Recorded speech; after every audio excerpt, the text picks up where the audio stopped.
Muito bom dia, bem-vindos a mais um episódio de Despolariza. Hoje tenho o prazer de ter comigo Henrique Prata Ribeiro. Bem-vindo, Olá, Henrique. O Henrique é médico psiquiatra, ex-desportista, bom vivan e autor de dois livros com outro para sair. Já vamos conhecer a história dele. Primeiro quero agradecer aos novos mecenas Mariana Tavares, Francisco Macedo, Maria Pinho, Helena Belo, João Gonçalves, Sara David, Fernando Dias, Rui Correia e João Carvalho. Muito obrigado, são pessoas como vocês que tornam este projeto possível e também que continua a crescer. Se quiserem tornar-se parte deste grupo e ganhar acesso a conteúdo exclusivo, jantares, grupo de WhatsApp, por aí fora, vai aparecer aqui um link à minha volta e outro na descrição. Se não, deixem um like, um comentário, subscrições, as coisas do costume que ajudam isto a chegar mais longe.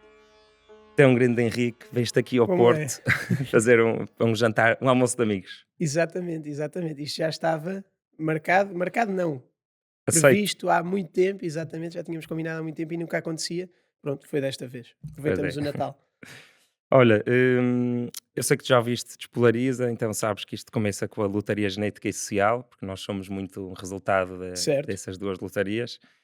Conta-nos um bocado do teu contexto social em que nasceste e se houve influências relacionadas com medicina, ou com desporto, ou com álcool. Ok. Acho que há um bocadinho de influência de tudo, não é?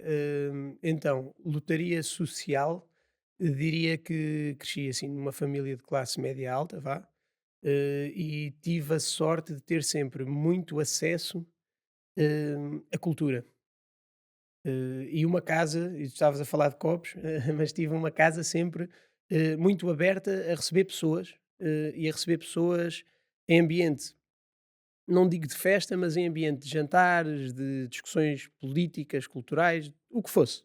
Pronto, os meus pais tinham assim relações muito ecléticas.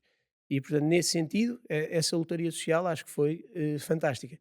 A lotaria genética, do meu lado, não é muito boa, porque eu, infelizmente, aos 30 anos já não tinha nem o meu pai nem a minha mãe, e nem nenhum dos meus avós.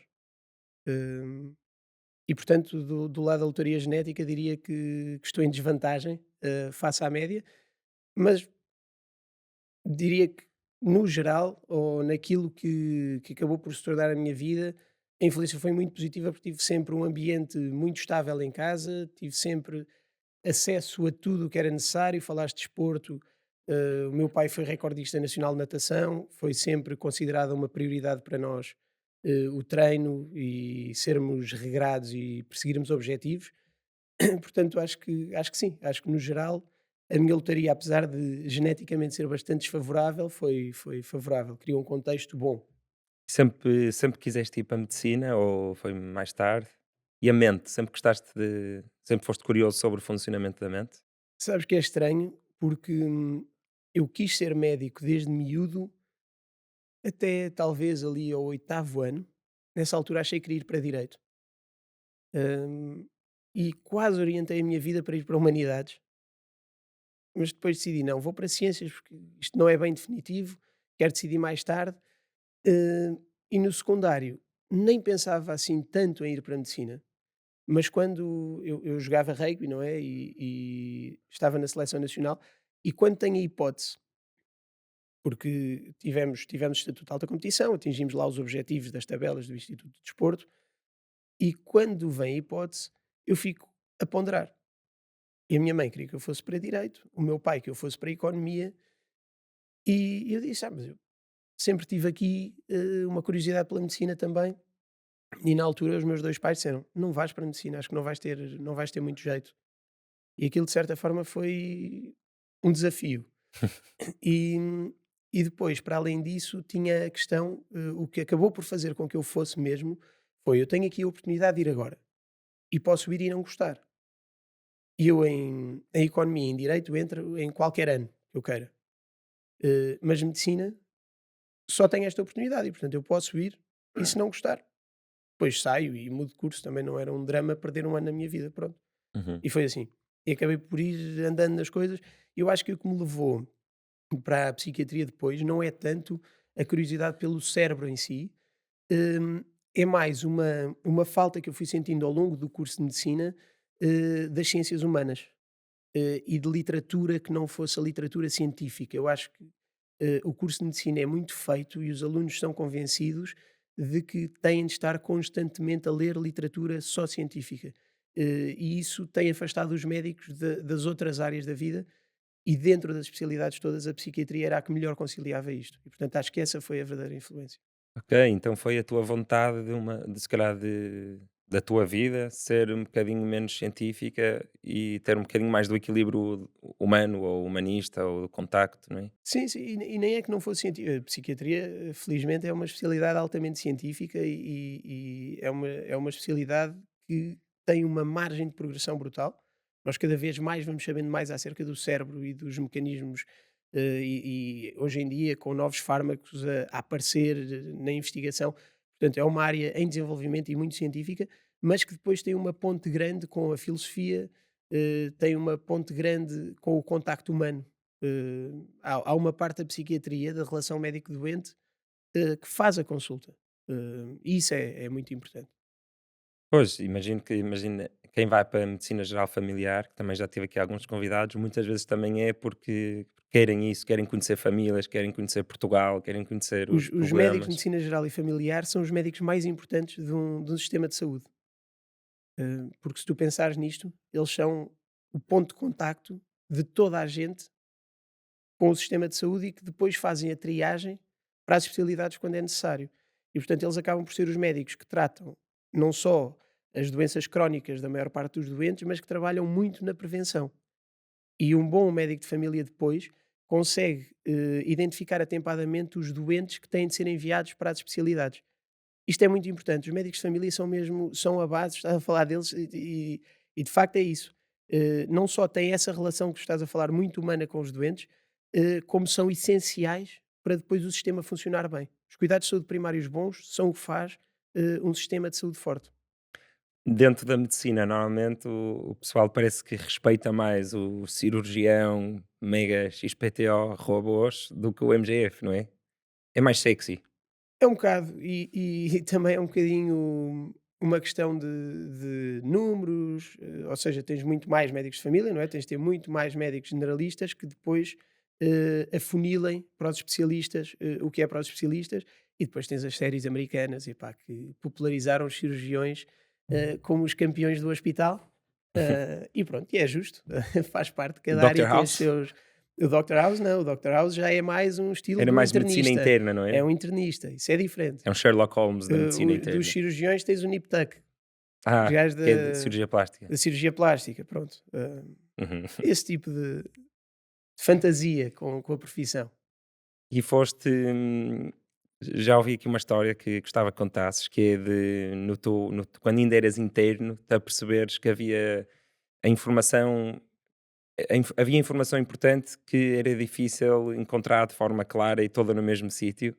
Queres Ah, contar ok, essa história? estás a falar por causa do livro das Sim, urgências, é sim, isso? sim, sim. Pronto, o que é que aconteceu aí? Eu tenho uma data de ideias estúpidas, normalmente, e quando estava no internato, anotavas num caderno. E ia anotando várias coisas, e eu tinha hoje em dia é um grande amigo meu, que é o André Ponte, com quem ia discutindo as ideias. E a maior parte das vezes ele dizia-me assim: "Epá, Henrique, isso não dá para fazer, esquece." Eu dizia: "Opá, devíamos criar um serviço que fizesse não sei o quê, devia ser feito." Mesmo a questão da privação de liberdade dos doentes, eu dizer os doentes deviam ter todos pátios no país inteiro porque são privados de Já liberdade para vamos ser aí. internados. E ele dizia-me assim: "Epá, isso não dá para fazer." E há um dia em que Ele estamos na também interno, biblioteca, desculpa. ele também interno, no meu ano. Primeiro ano de internato? Não, o livro surge para aí no meu terceiro ano de internato, porque é quando nós São 3 começamos. anos? Não, o internato são 5. Ah, ok. Eu fiz foi o livro a meio, porque a ideia do livro surge quando de repente eu tenho que começar a fazer urgências sozinho e digo assim: "Ok, então mas o que é que eu estudo para ir fazer urgência?" E dão-me vários livros e eu dizia: "Ok, mas que livros é que têm as doses dos fármacos para eu usar, ou seja, o que é que eu uso?" E reparei que todos os livros de psiquiatria, todos os livros adaptados à realidade nacional eram omissos nas doses dos fármacos, especialmente. E eram E vários livros. vários livros. E há um dia em que estou na biblioteca com o André e disse-lhe: "Pá, eu tenho aqui uma ideia, mas é capaz de ser meio estúpido, porque não há nenhum livro com doses, não há nenhum livro com indicações claras, toda a gente faz muito texto e depois tu estudas e não sabes bem o que fazer." E tinha lógica fazer um livro com doses, uma coisa mais concreta, e ele diz-me: "Opá, não, olha, isso eu acho que dá para fazer, podemos tentar." E pronto, e a partir daí surgiu o livro chama-se Urgências Psiquiátricas, e é o primeiro livro assim com indicações mais práticas para a área da urgência. Mas eu na altura fiz o livro por uma questão de necessidade, hum, que era, eu não tenho nenhum sítio que me diga os fármacos que há cá, em que dose é que eu uso numa fase inicial, até que dose é que os posso usar, pronto, e foi assim. Então dei um exemplo, é alguém que chega com um surto psicótico Por e exemplo, uma pessoa que chega com um episódio psicótico, é útil, tu teres indicações sobre como é que vais estabilizar aquele doente. E o nosso livro está dividido precisamente assim. Tens um dos capítulos é doente psicótico, por exemplo. Ou seja, não está tão direcionado para as doenças especificamente, é mais para os quadros clínicos, quadros sindromáticos. ok, então foi para facilitar a tua vida, não é? Foi para facilitar a minha vida, E exatamente. está a ser usado? O livro está, olha, ainda a semana passada me ligaram da editora, da Lidl, querem que nós façamos uma segunda edição. Não sabia que o Lidl fazia livros. Livros e chinelos. Nós também participámos nos chinelos. Aquela zona do meio do Exatamente, Lidl que tem coisas aleatórias, está lá o vosso exatamente. livro num monte. Não, a Lidl é provavelmente a maior editora médica em Portugal.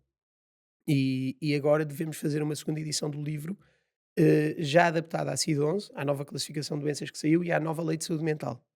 Também mudou recentemente. Hum, e portanto esse projeto há de avançar quando nós tivermos com tempo para avançar com ele. Mas portanto o livro tem sido vendido. Acho que correu bem.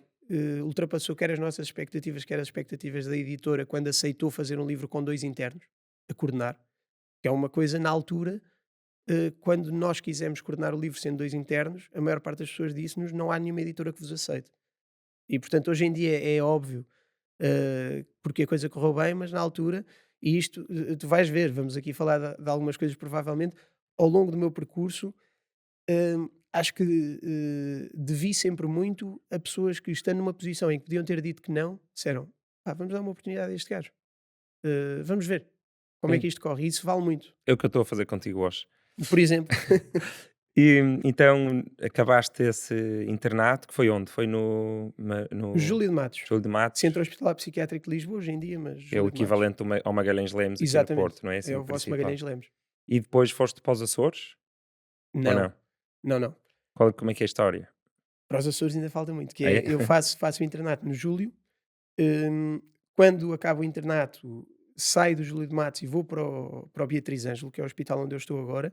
Os Açores surgem muito depois. Ou seja, os Açores Espera aí, então surgem. então vamos primeiro ao Beatriz Angus, pá, porque eu gosto disto na tua história, que é que tu chegas parece que chegas aos sítios, identificas coisas que estão mal e tentas mudar.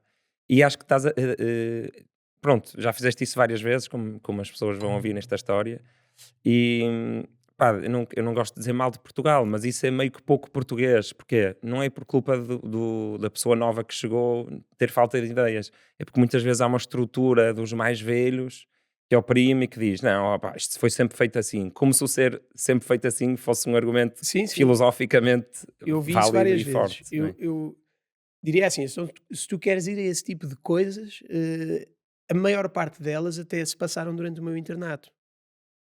Porque, para já, acho que tens mais tempo livre e mais tempo para pensar em algumas coisas. E muito aquela ideia, isto vem um bocadinho do rugby, de deixares a camisola num lugar melhor do que onde a encontraste.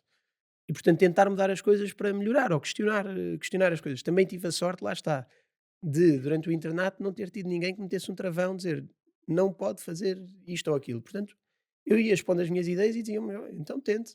Pronto. Hum, a primeira coisa, e lá está, naquele meu caderninho que eu anotava as ideias, logo no mês de janeiro já estava a escrever sobre a privação excessiva de liberdade a que se sujeitavam os doentes. Que a psiquiatria é a única área na qual tu podes ser internado contra a tua vontade, porque podes apresentar perigo para ti ou para outros, por via do que é a doença psiquiátrica, algumas das doenças, e sendo o único sítio onde tu podes privar pessoas de liberdade e mantê-las internadas, tu tens vários serviços pelo país que não têm pátios, as janelas não abrem pelo risco de tentativa de suicídio e de fuga, e as pessoas podem ficar confinadas em corredores e salas durante meses. Hum, isso fez-me alguma confusão, isso foi assim a primeira coisa que eu persegui e que tentei mudar. Depois, ainda no meu primeiro ano de internato, a minha orientadora fazia consulta de perturbação de stress pós-traumático Perguntei-lhe por vítimas de violência doméstica, disse que não recebia, na consulta dela nunca as via. Contactei a APAV e criei uma consulta que recebia vítimas de violência doméstica. Depois esse protocolo até foi replicado em mais hospitais pelo país. E hoje em dia eu já nem tenho essa consulta, mas sei que ela ainda acontece noutros lados. Então a APAV reencaminha-vos pessoas? O que eu criei com a APAV foi um sistema de duplo reencaminhamento, em que se eu, na minha prática clínica, encontrasse alguém que era vítima de violência doméstica e que queria contactar a APAV, eu enviava uma ficha para lá e a APAV tinha psicólogos que faziam uma triagem das pessoas que necessitavam de consulta de psiquiatria e enviavam para uma consulta que eu tinha a cada 15 dias no Júlio de Matos. Ok, isso é super interessante. Então primeiro passavam pelo psicólogo, não é? Para perceber Isso, se, porque da APAV, psiquiatria já é normalmente exatamente. uma doença, não é só a tristeza, Isso, só entre aspas, não, porque e o desequilíbrio e no de fundo era para violência. gerar alguma triagem nos pedidos. Para ser um profissional da área da saúde mental a fazer aquele encaminhamento para uma consulta de psiquiatria. Porque o que acontecia é que a APAV não tinha acesso a psiquiatras, não arranjava psiquiatras para colaborar com eles. Isto foi a forma que se arranjou. Então estas histórias foram todas no internato. Isto foi no internato, a E medicação dos aquela doentes do também ar foi no livre? internato. Aquela do ar livre, Uhum. como é que porque mesmo que uma pessoa só, entre aspas, tenha uma depressão, não é? Estou a dizer só porque Sim, representa menos perigo e por aí fora. depende dos casos, mas sim, a depressão Para pode os ser outros, se calhar, ligeira, moderada ou grave. pois. E nos casos das depressões graves são muito perigosas, quer para o próprio e às vezes para outros também, Ok. dependendo dos contextos. Mas mesmo quem tivesse com depressão não podia apanhar ar livre, não podia estar no ar livre. Oh, isso é Exatamente. meio Eh, medieval. só que o que acontece é, a maior parte dos doentes, se estiver mesmo completamente saturado de não ter acesso ao ar livre, por não haver pátios, diz: "Eu quero a minha alta agora". E tem alta, e saem. Na maior parte dos casos, mesmo na psiquiatria. Se tu estiveres a falar de uma depressão ligeira, moderada, ninguém vai, quer dizer, ligeira não é internada, moderada pode ser às vezes, mas mesmo numa depressão grave que não preencha critérios de perigo, a pessoa não é internada contra a vontade dela, obviamente. Portanto, essas pessoas podem pedir para sair. Agora, as outras pessoas que são internadas involuntariamente não podem pedir alta contra parecer. E, portanto, acho que temos uma responsabilidade acrescida em relação a elas. E conseguiste mudar a lei ou assim? Como é que. Ou os direitos do doente psiquiátrico? Eu fui chato. Eu, na altura, pronto, falei com o meu hospital, a presidente do Conselho de Administração achou que aquilo tinha lógica, obrigou que os doentes fossem à rua diariamente, mas no meu serviço eu achei, fogo, eu estou a fazer alguma coisa pelos doentes que aqui estão, mas faltam os outros serviços. Isto acontece no país, isto não está certo. Na altura falei com médicos mais velhos, toda a gente achou aquilo meio ridículo, para ser honesto. Só houve um médico, eu fiz uma apresentação daquilo logo no meu primeiro ano, numa sessão que houve. E a maior parte dos médicos achou aquilo ridículo e veio um médico, o Dr. Cabral Fernandes, já muito mais velho, me disse assim: "Olha, eu já não tenho idade para mandar a chatear com isto, mas tudo o que tu quiseres fazer, pá, eu assino por baixo, pá, porque ninguém vai ouvir um interno do primeiro ano, portanto, tu tens razão nisto, pá. Nunca tinha pensado nisto, tens razão." Mas a maior parte dos médicos não foi muito sensível ao tema. Então, depois isto, cheguei a escrever ao professor Fernando Araújo, que hoje em dia é o CEO do SNS, sobre isto e sobre os doentes com esquizofrenia não terem com participação a 100% da medicação deles, ou seja, isso ainda é outra história e também dentro do internato, e depois escrevi, conheço bem e dou-me bem com a professora Maria João Antunes, que presidiu a elaboração da Lei de Saúde Mental e também presidiu ao grupo de trabalho que lançou a nova lei agora, mas, e com razão, eh, ela sempre considerou que um procedimento não deveria estar em texto de lei. E Ok, então, eu como discordava, que é, não há um regulamento geral dos serviços de psiquiatria, como há um regulamento geral dos estabelecimentos prisionais, que determina que os presos têm 2 horas de frequência de espaço exterior por dia, não é? E como esse documento não existia, eu achava que tinha de estar alguma coisa na lei. Hum, e então, como colaborei com a Provedoria de Justiça, então desculpa, só para perceber melhor, uma coisa é a lei, outra coisa é o são procedimento procedimentos, e o sim. regulamento é uma espécie de intermediário entre a lei Isso, e o procedimento. o E não há isso, não regulamento havia isso aos hospitais nem psiquiátricos? há, nem há, Ah, não há, ok. porque, quer dizer, os hospitais têm de funcionar e a psiquiatria tem de estar incluída naquilo que é o funcionamento regular das instituições hospitalares. Portanto, Não tem lógica, quer dizer, às tantas tens o regulamento dos serviços de psiquiatria, o regulamento da cirurgia, o regulamento não é? Uhum. E eu entendo isso, mas eu entendo que não devesse estar em texto de lei. Mas na altura, como estava a colaborar com a Provedoria de Justiça, noutros projetos, tive uma reunião com a senhora provedora, epá, que foi espetacular e disse: "Então, olha, eu vou, tratar de fazer uma recomendação ao grupo de trabalho para que isto seja incluído e a nova lei já inclui como um dos direitos dos doentes a permanência a céu aberto". Para Permanência? permanência a céu aberto, que é poderes, estar em contacto com o espaço exterior, Pois. enquanto estás internado, como um direito dos doentes. Para mim ainda não é bem suficiente, eu ainda gostava de ter a comissão executiva, ou alguma entidade, a deixar escrito que os doentes têm mesmo aquele direito quando estão internados involuntariamente. Mas pronto, já é um grande avanço vir listado como um dos direitos dos doentes, porque, pelo que tenho sabido, já tem gerado preocupação por parte de alguns diretores de serviço para terem essa possibilidade. Parabéns, pá, já é excelente. E se calhar ainda um passo seguinte seria acesso à natureza, porque às vezes estás num pátio de betão com um bocadinho de céu cinzento, pá, é diferente de mesmo num dia cinzento entrar para um bosque, não é? Ou É. dar um passeio num jardim. Não, uma das coisas que, agora nos Açores e com a gestão do Programa de Saúde Mental dos Açores, com a estrutura para a saúde mental dos Açores que eu estou a coordenar lá, uma das questões que se colocou foi a construção de um pátio que inaugurou agora, inaugurou para os doentes dia 7. Hum, um pátio no Hospital da Terceira. E assim, a partir de agora, deixou de ser possível internar alguém voluntariamente nos Açores sem que essa pessoa tenha acesso a um pátio. E uma das coisas que nós queríamos fazer, depois por questões práticas e para se conseguir em tempo útil ter o pátio primeiro e agora pensar nessa parte eventualmente, mas uma das coisas que se ponderou era ter um jardim terapêutico. Ainda andámos a ver uns jardins terapêuticos dos países nórdicos para importar aquele conceito para ali. E, portanto, tentar Excelente. ter um pátio, mas que fosse um jardim terapêutico, que tivesse árvores, tivesse determinadas estruturas para pôr as pessoas em contacto com a natureza. Sim, corrijo-me se eu estiver errado, mas acho que há bastante evidência científica que não prova causalidade, mas que prova correlação entre tempo na natureza e saúde mental, não é? Porque se tu pensares assim, tudo o que é stress provoca agressão no cérebro. Portanto, tudo o que provoca agressão no cérebro aumenta a probabilidade de nós desenvolvermos sintomas psicológicos que podem depois ou não evoluir para, se forem continuados suficiente no tempo, para uma doença psiquiátrica. E este stress muitas vezes gera inflamação cerebral, que nós sabemos que está ligada a uma data de doenças na área da psiquiatria. E, tendencialmente, a vida na cidade é uma vida com muito mais estímulo e muito mais agressiva para o cérebro por esse estímulo constante do que a vida na natureza.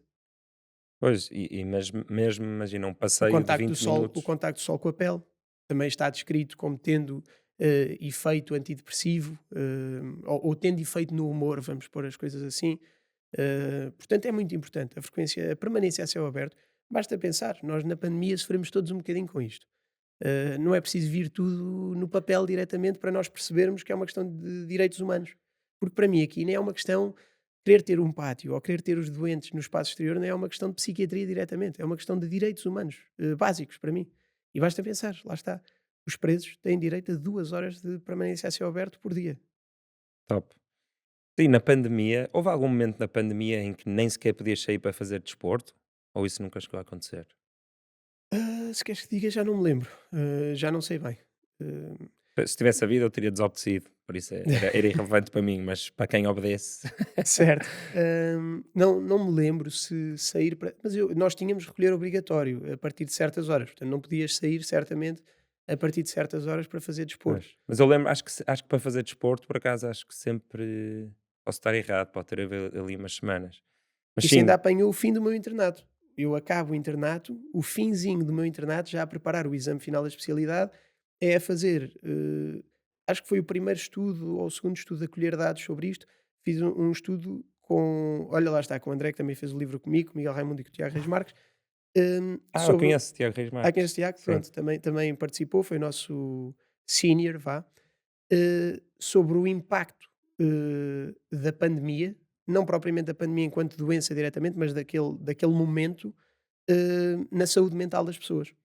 Eu ouvi-o a falar sobre isso no grupo de reflexão de Futuro de Portugal, falar sobre.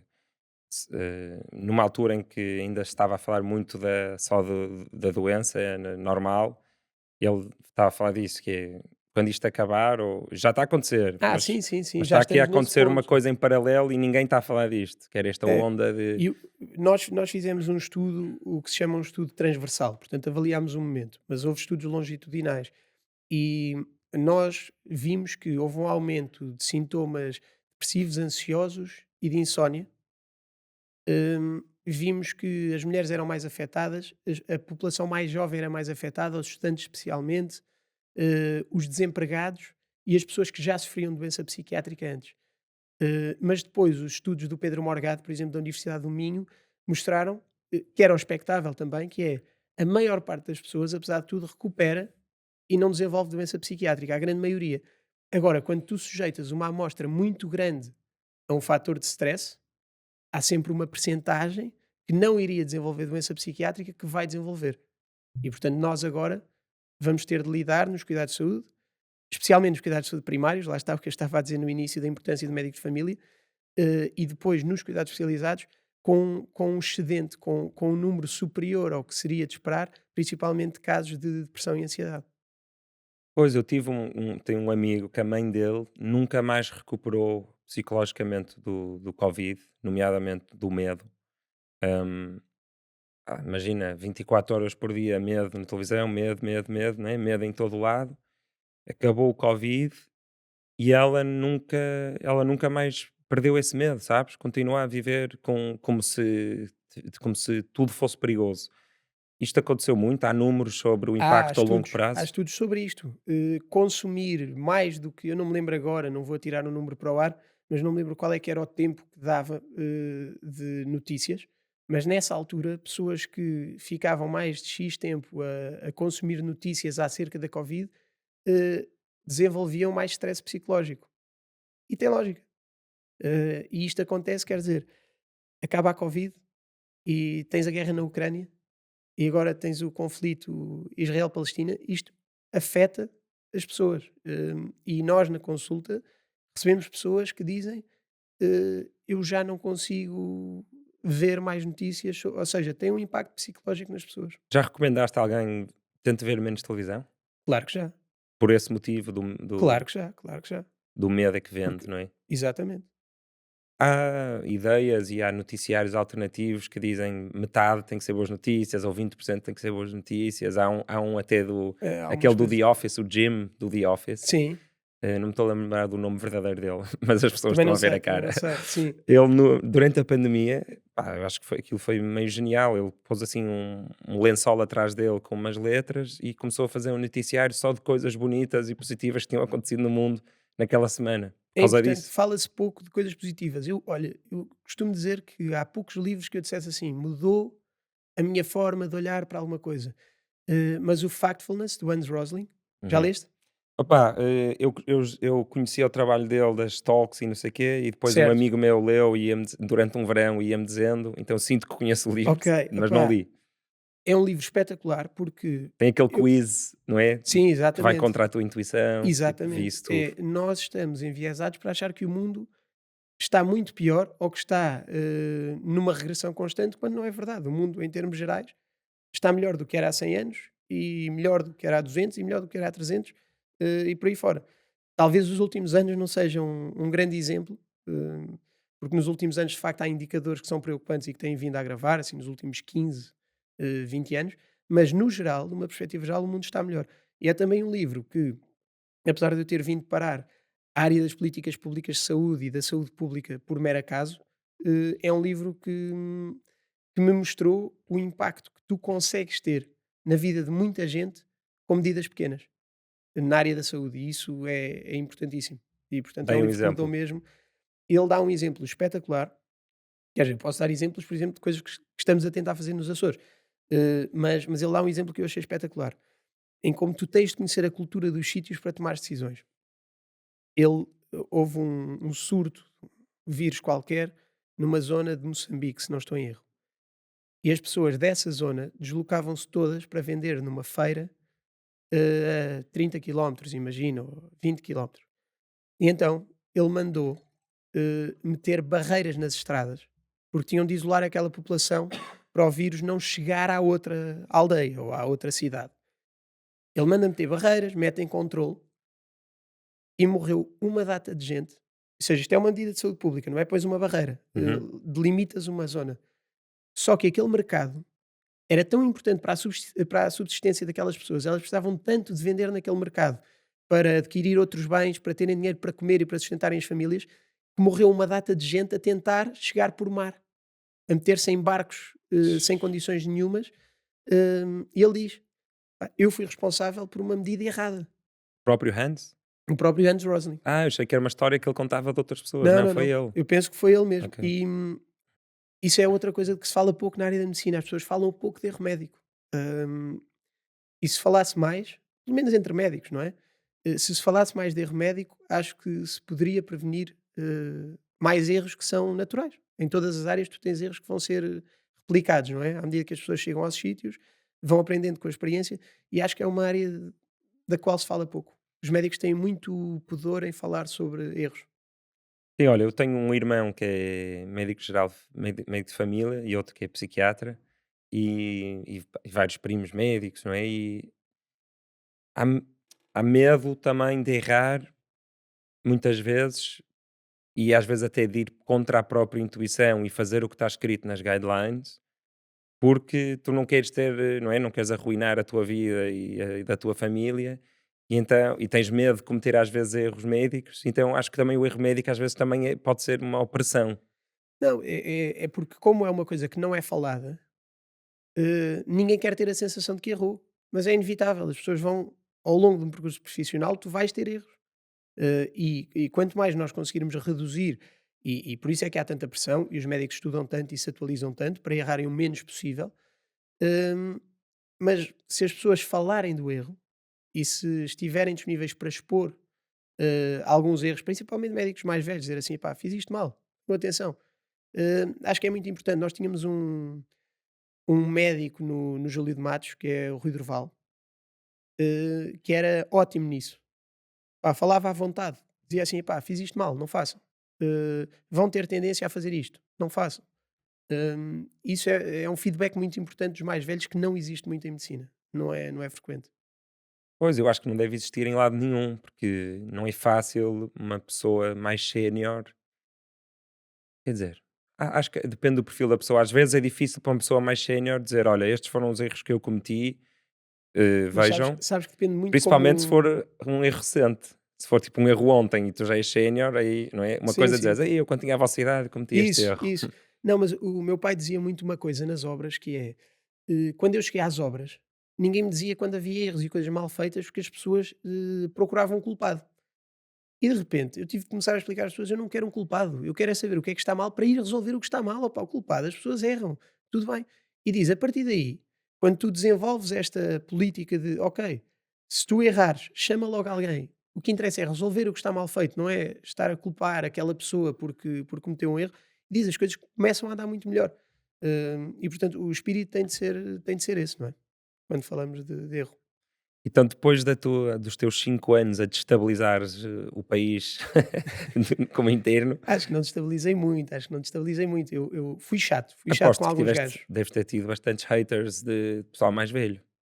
Tive alguns e, por exemplo, imagina o que é, a equipa de enfermagem que no meu serviço dizia que não podia levar os doentes à rua e de repente a Presidente do Conselho de Administração vai ao meu serviço um dia, eu faço esta queixa e ela diz: a partir de hoje os doentes vão à rua todos os dias. Ah, mas não temos pessoal. Não quero saber. Têm de ir à rua. Deves calcular, dá trabalho, não é? Há coisas que dão trabalho. Mas pronto, lido bem. Eu também acho que é quase impossível tu estares a fazer alguma coisa de jeito sem levantares algumas ondas e sem incomodares quem está acomodado. Portanto, isso faz parte, não me chateia nada. Sim, e é uma arte saber ser um bom progressista, não é? Porque é um equilíbrio, não é? Tens todo o conhecimento que já veio antes de ti, que no caso da medicina são milhares de anos, É isso. e há que saber chegar, respeitar esses milhares de anos de conhecimento e apresentar uma melhoria num espírito que não seja: "Olha, eu não estou aqui tipo, para Não, e destabilizar é tudo, eu isso. quero melhorar um bocadinho este ponto". Eu não me considero um revolucionário de cortar cabeças. e não me considero o tipo de pessoa que quer já mudança com o corte radical com o que está feito para trás. Eu acho que tem de ser ao contrário. Nós temos de aproveitar o que está para trás, mas ter uma visão de futuro em relação às coisas. Eu acho que isso é que é o essencial. E dou-te um exemplo, por exemplo, no programa de saúde mental dos Açores, quando eu estive a desenhar, e mesmo as medidas do Health Parliament de Portugal, que é um projeto de políticas de saúde onde eu estive envolvido antes e que acabou por levar a que eu fosse para os Açores, eu discuti medidas com para aí 10, 15 médicos séniores. Quer dizer assim, eu acho que isto deve ser desta maneira, e a verdade é que quase todos me deram inputs que foram úteis para a elaboração do programa, e portanto isso tem muito valor. Tu ires buscar a experiência, eu vou, uma coisa básica, uma dica que tu dizes assim, isto não é uma dica nada de especial, mas que muda tudo. O professor Daniel Sampaio, eu dou-me muito bem com ele, porque nós organizamos cursos juntos, publicámos este ano um livro juntos, e é um tipo com uma visão, é um psiquiatra mais velho, mas lá está, mas tem uma visão progressista e que se vai atualizando. E disse uma coisa, eu fui à casa dele ler o programa, literalmente, ler o programa quando o acabei, folha por folha com ele, medida a medida. Eh, e o professor no fim disse-me assim: olha, muito bem, gostei muito do programa, tem um problema. Já falou com a educação? E eu tinha lá umas medidas de prevenção para a área de saúde mental nas escolas, em que queria dar formação hum, e criar uma entidade que são os professores coordenadores de saúde para ter os professores que estão atentos a miúdos em risco de desenvolver doença psiquiátrica. E disse: não falei com a educação. Antes de anunciar o programa, marque uma reunião com a educação, senão a educação vai-lhe bloquear esta medida. No dia em que eu lancei o programa, adiámos o lançamento para as 11 da manhã, para eu poder reunir às 9 da manhã com a secretária regional de educação. Que é no mesmo dia? No mesmo dia. Apresentei a medida, expliquei o que queríamos fazer, expliquei tudo.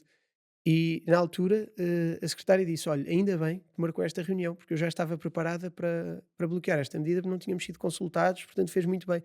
Isto foi uma dica básica que na minha cabeça nem. Foi uma dica Mas que fez política, não é? toda a diferença, percebes?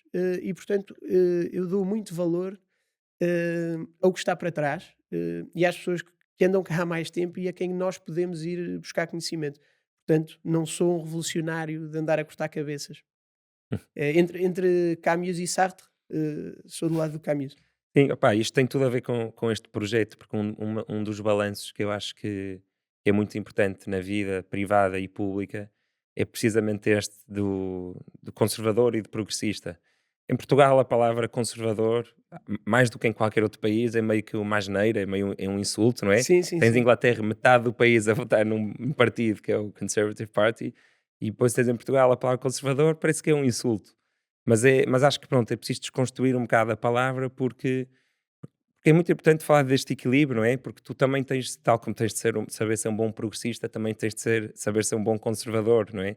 E quem acha que não é conservador é porque nunca pensou direito nas coisas, não é? Tipo, tu não queres que a tua avó mude a receita que faz todos os anos de bacalhau que tu adoras, não é? Toda a gente é conservador sobre Sim, as sim, coisas que sobre. ama e que conhece melhor. Nem quererias que o teu clube de futebol mudasse de cor, não é? E esse, pá, isso tem muito a ver com este projeto, esse equilíbrio. Não, não, pá, sei lá, despolariza, não é? Eu acho que nós, se conseguirmos ser moderados, moderados com visão, obviamente, não é um moderado que aceita tudo, porque Ou que tenha hoje em medo de dia. falar contra Não, é coisas, isso. É sim. que hoje em dia associa-se a moderação à pessoa inerte, que não muda nada, que não luta por nada, que está conformada com tudo. Não é isso. E ser moderado para mim não é isso. Ser moderado para mim é lutar por posições que sejam moderadas e tendencialmente que avancem. Porque se o tempo avança e nós não melhorarmos o que está feito, se quisermos deixar tudo igual, estamos errados. Mas também não acredito que a solução seja cortar com tudo. Claro, até porque tu não és assim tão esperto, não é? Houve milhares de pessoas mais espertas que tu, mais dedicadas que tu, que construíram todo o conhecimento que existe e Quando, hoje. quando as pessoas me apresentam soluções muito radicais, digo-lhes muito isso, que é, temos duas hipóteses agora. Ou tu estás errado e tens de fazer aqui uma adaptação com o que já existe, ou és um gênio. Exato, Porque exatamente. os únicos gajos que podem romper completamente e conseguir antever. Porque o grande problema disto, o grande problema de cortar radicalmente com as coisas, é que nós não sabemos como é que elas vão ficar na prática. E muitas vezes nós idealizamos, e ao longo da história isto é visível, não é? Com revoluções, em que tu cortas cabeças, idealizas, se limparmos esta malta daqui, as coisas vão ser todas diferentes, vão ser assim, assim, assim, e depois chegas à prática e não dá, as coisas não acontecem como tu antecipaste. E portanto, ou és um gênio e consegues de facto antecipar os cenários todos e ver como é que as coisas vão moldar, ou se calhar é mais responsável e a mudança acontece melhor se tu pegares no que está e fores mudando as coisas. Podes ser um gajo chato, como eu sou, por exemplo, que escreva pessoas, telefone, quer implementar coisas e massacro, pronto, é justo, mas com uma base do que está antes. Sim, o exemplo que eu costumo dar para as pessoas visualizarem este equilíbrio do conservadorismo e do progressismo é de uma enxada, ou seja, um instrumento agrícola. Pá, uma enxada, no sul diz-se enxada? Diz, podes dizer, eu Pronto. digo. Mas eu sou de Coimbra, portanto Sim. Para mim é tudo mouros. Para é um mim, sul de Gaia moderado, para baixo é isso. tudo mouros. Não, mas a enxada é um exemplo que eu gosto de dar, porquê? Porque a agricultura já está cá, tipo, há, sei lá, 6.000 anos, por aí. Acho que cada vez vai mais para trás. E tu nasceres numa família de agricultores e vês a enxada que o teu pai usa e o teu avô usa e toda a gente usa, achares que vais tornar aquilo melhor, ou que tiveste uma ideia para fazer aquilo melhor, tens de perceber que é muito pouco provável, porque aquilo já passou pela mão de milhares e milhares de pessoas mais inteligentes que tu, mais criativas que tu. Aquilo é o resultado do progresso, aquilo é o resultado das pessoas que foram mudando o tamanho, mudando a estrutura, mudando a largura da pega, mudando o tamanho e o material de metal em baixo, estás a perceber? Claro. E então pá, aquele instrumento agrícola super simples contém ali tanto Mas conhecimento, deves tentar na pá, mesma e deves pensar sobre isso na mesma e tentar, exato. mas não de um ponto de vista de agora vamos mudar isto tudo e vamos implementar, não é? Eu percebo onde estás a querer chegar. Porque é que na ciência é diferente? Porque vai aparecendo evidência nova, não é? Pá, na enxada, a enxada é um exemplo se calhar mais conservador, mas no caso da medicina e da ciência em geral, aparece uma evidência nova, imagina, faz bem estar ao ar livre e tu levas a ideia para aquela coisa que já é antiga e que já tem milhares de anos de conhecimento, mas há uma informação nova, siga a tentar mudar. Sim, mas é igual, é um bocadinho igual. Porquê? Porque tu o que fazes é a investigação só muda o que está a ser usado antes quando houver evidência clara de que aquilo pode suplantar o que está a ser usado. E portanto essa é que é a grande vantagem da ciência, é que é usado o que tiver melhor evidência naquele momento. E tu tens de estar preparado para mudar de opinião. Portanto, tu na ciência, se vier, nem é de opinião, é tu tens de estar quase isento de opinião e conseguir cingir-te a factos. E portanto, tu tens de analisar o que é que na altura é a melhor solução, mas estar disponível para saber que, se calhar, o que é a melhor solução hoje, felizmente, daqui a 10 anos já não é a melhor solução. E não deixou de ser a melhor solução na altura, porque era aquela que tinha mais evidência de funcionar em determinado contexto. Sim, sim. E na Portanto, isto é o. enxada aconteceu nos últimos 100 anos. Claro. Antigamente a ponta da enxada era pai de pedra. E depois apareceram, não é, metal, e se calhar metal mais barato, metal mais Pronto, é leve. isso, É é isso. isso. É a tecnologia que nos vai dando as possibilidades de progresso, não é? Muito mais do que o Claro. pensamento. Porque o pensamento já houve muitos gajos geniais antes de nós, muitas vezes, não é? Sim, sim, é um misto. Então, pá, vamos tentar voltar aqui cronologicamente. Pá, Madeira, Açores, como é que isto funcionou? Conta aí a história. Madeira foi o meu ano comum. Madeira foi um comum, foi antes Madeira do foi ano comum, internato. antes do internato. Ok. Portanto, Madeira é outro registro. Não mudei nada, não fiz nada, não estive lá, produzi nada. Hum, e depois, pronto, o internato foram estes 5 anos. Já falámos aqui de praticamente tudo. Acho que assim a única coisa que poderia faltar, que acho que foi interessante, foi também que me bati com participação a 100% da medicação antipsicótica para os doentes com esquizofrenia. Tinham de a pagar e o Estado só comparticipava 90% a 95%. Isto fazia com que tu tivesses de medicar, foi das coisas que mais me custou até hoje, que é ter miúdos de 21, 22 anos a terem alta de um primeiro episódio psicótico e eu ter de dar uma medicação que faz com que eles se babem e arrastem os pés porque eles não tinham dinheiro para pagar a medicação mais recente. Era estúpido. E E essa é aquela medicação já antiquíssima da altura em que havia sim, manicômios, não é? exatamente, Ainda se chamava exatamente. São, manicômios. são os primórdios dos antipsicóticos e têm efeitos secundários mais marcados. E, portanto, quando apareceram as injeções novas, os antipsicóticos novos, muitos doentes não tinham dinheiro para os pagar. Quanto é que custavam? Custavam 300 € por mês, só que o Estado, como participava 90% a 95%, vamos assumir que os doentes tinham de pagar 30 € por mês. Muitos doentes, principalmente se forem doentes graves, que vão receber, em alguns casos, o rendimento social de inserção, eu não sei se estamos a falar de 180 € ou 200 €, uma coisa assim, não podem abdicar 30 € do orçamento deles para pagar uma medicação que muitas vezes, pela via da doença, nem acreditam que seja necessário. Pois, porque um psicótico nunca acha que é psicótico. Exatamente. Um psicótico tem uma quebra de contacto com a realidade e não está ciente disso. E, portanto, não me parecia correto que eles tivessem de pagar. Neste momento já se conseguiu um meio termo nisso, que é as injeções são dispensadas a nível hospitalar aos doentes, a nível nacional, e isso já faz uma diferença tremenda, porque isto faz com que estas pessoas mais facilmente consigam trabalhar, e, portanto, deixar de ser dependentes destes tais rendimentos sociais de inserção ou de uma reforma por doença, uma reforma antecipada por doença, e possam produzir, levar vidas muito mais normais, porque não têm estes sintomas que as impedem, quer dizer, de ter um movimento normal, de ter um contacto normal quando falam com outras pessoas, e portanto acho que foi bastante importante. E o livro, o primeiro livro, o das urgências psiquiátricas, ainda hoje dou aos lucros, à área, que é uma associação que ajuda e que faz workshops para formar doentes para trabalharem, depois quando têm alta do Hospital Júlio de Matos, e na altura o objetivo foi pagar a medicação injetável aos doentes para chamar a atenção ao facto do Estado não o fazer. E está igual. Ou Não, já não, não, isto agora eles desde podem ir ao hospital buscar agora a podem ir injeção. ao hospital e a injeção é administrada lá gratuitamente, Ok. já as mais modernas. Mas está à venda na farmácia também, sem injeção? A injeção vende-se na farmácia, mas na farmácia já não é gratuita. Por isso é que eu disse que estávamos no meio termo. Porque é a minha pergunta, porque alguém que vive longe, no interior. Exatamente, exatamente, exatamente. Eu acho que o próximo passo é tornar as injeções gratuitas, mas também a medicação oral. Porque eu digo sempre que não é justo, que o Estado, por uma via financeira, quer dizer, eu pago a medicação injetável e não pago a medicação oral, faça uma imposição da via de administração de um fármaco no corpo de um doente. Ok, Porque aí faz passa a ser sentido. menos uma decisão do doente, claramente, não é? Porque tem imposição financeira, e ao mesmo tempo a própria decisão médica é condicionada. Sendo que nós, obviamente, temos muito mais segurança quando um doente faz medicação injetável porque sabemos que a fez. Temos essa. Fica registado no hospital, não é? Fica registado, é dado num momento. As injeções, tendencialmente, hoje em dia são dadas ou mensalmente, há uma injeção que é trimestralmente.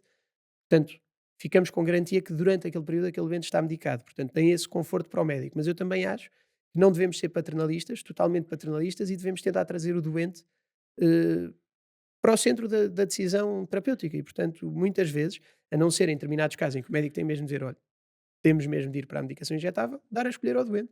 O doente pode preferir tomar um comprimido por dia ou pode preferir fazer uma injeção por mês ou a cada 3 meses. Pronto. Então, Então alguém que viva no, sei lá, num sítio mais para o interior de Portugal, qualquer que seja, porque todo o interior está sim. meio abandonado, tem hospitais para ir fazer isso? Ou estão todos. Quantos hospitais é que há que fazem isso em Portugal? Penso que todos os hospitais que tenham um serviço de psiquiatria, pelo menos.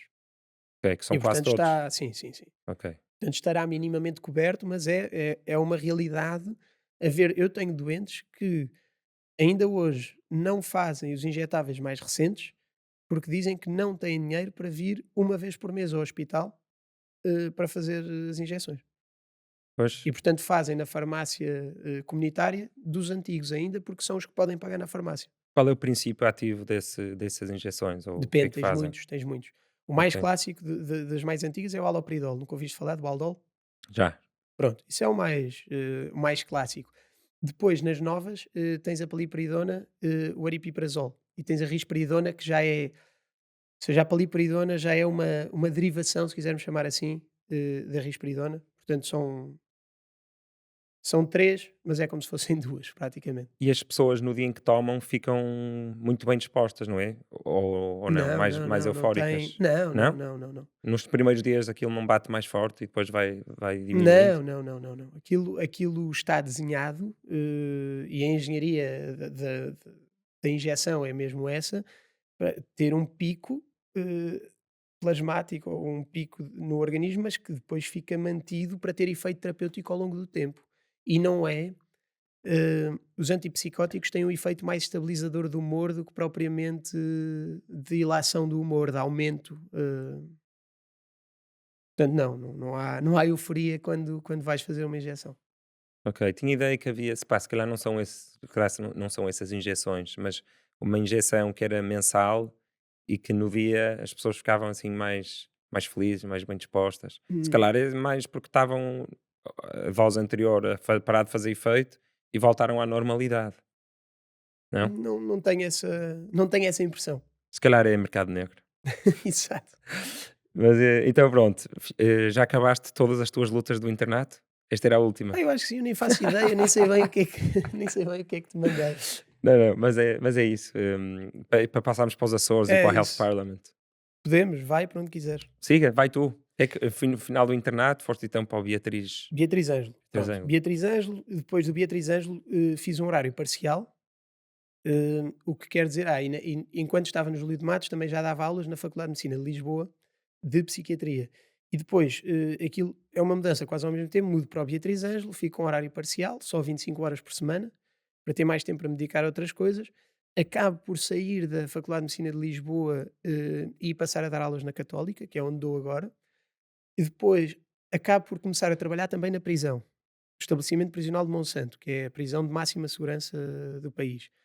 Hum, e depois não tinha propriamente nada planeado para ir trabalhar na área das políticas públicas de saúde, mas tinha o projeto do Health Parliament de Portugal, que estava a decorrer. E nós no Health Parliament o que fizemos eh, foi levar propostas à Assembleia da República, basicamente, para tentar que os partidos adotassem essas medidas. E nós tínhamos várias medidas a ser propostas, e um dos eventos foi transmitido online pelo Expresso. E pelos vistos, na altura, o secretário regional da Saúde dos Açores viu o que o Expresso estava a transmitir e decidiu convidar-me, mas na altura para ser consultor. E eu fui, entreguei um relatório, fui várias vezes aos Açores, não é? Conhecer os serviços, ver as coisas.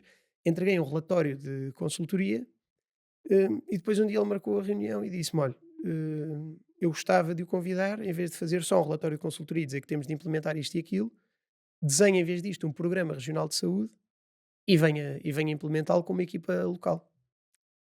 Mas eras super novo, não é? Que idade para estar a fazer uma coisa dessas, não é? Que idade é que Tinha, tinhas? foi em janeiro do ano passado, Que idade é que tens? tenho 34, Ok. portanto tinha Mas sim, 32, tinha 32 anos. normalmente devem ser pessoas um bocado mais séniores a liderar esse tipo de coisas, não é? Sim, sim, lá está. Voltamos ao que eu te Deram-te disse. Houve oportunidades. pessoas a dar-me oportunidades para ir fazer coisas fixe, Sim, sim, sim. porque foi essencial.